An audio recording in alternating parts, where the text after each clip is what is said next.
आज हम बात करेंगे डीप सी क्रीचर्स की अनोखी विशेषताओं के बारे में। सबसे पहले, ये जीव उच्च दबाव में जीवन जीते हैं। समुद्र की गहराई में दबाव सामान्य सतह से हजारों गुना ज्यादा होता है। फिर बायोलुमिनेसेंस, 80% से अधिक डीप सी जीव अपने शरीर से रोशनी पैदा कर सकते हैं। इनका मेटाबॉलिज्म बहुत धीमा होता है, जिससे ये कम ऊर्जा में भी जीवित रह सकते हैं। और इनकी आंखें बहुत बड़ी होती हैं, जो अंधेरे में भी रोशनी पकड़ने में मदद करती हैं।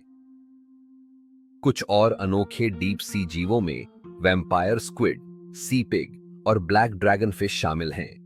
वैम्पायर स्क्विड न तो स्क्विड है, न ही ऑक्टोपस, लेकिन यह किसी पर हमला नहीं करता। सी पिग समुद्र के तल पर मृत जैविक पदार्थ खाकर जीता है।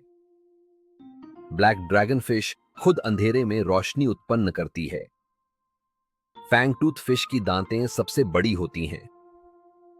ग्लास ऑक्टोपस लगभग पारदर्शी होता है।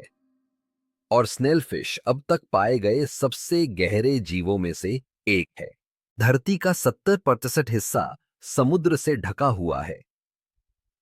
लेकिन क्या आप जानते हैं कि इस विशाल समुद्र का लगभग 4% हिस्सा अब तक अनछुआ और अनदेखा है? समुद्र की गहराइयों में एक रहस्यमयी दुनिया बसी है, जहां जीवन के नियम, रंग और रूप सब कुछ अलग है। आइए आज हम उतरते हैं उस अनजान अंधेरे में, जहां रहते हैं डीप सी क्रीचर्स। 20 मीटर तक लंबा जाइंट स्क्विड, जिसकी बड़ी आंखें अंधेरे में भी शिकार को ढूंढ लेती हैं। एंगलर फिश, जो अपने सिर पर चमकदार अंग से शिकार को आकर्षित करती है। डम्बो ऑक्टोपस, जो अपने प्यारे आकार के कारण मशहूर है। गॉबलिन शार्क, जिसे जीवित जीवाश्म कहा जाता है। गहराइयों में कई जीव खुद रोशनी पैदा करते हैं, जैसे वेम्पायर स्क्विड। फ्रिल्ड शार्क, जो डायनासोर काल की याद दिलाती है। समुद्र की गहराइयां अब भी कई रहस्यों से भरी हैं।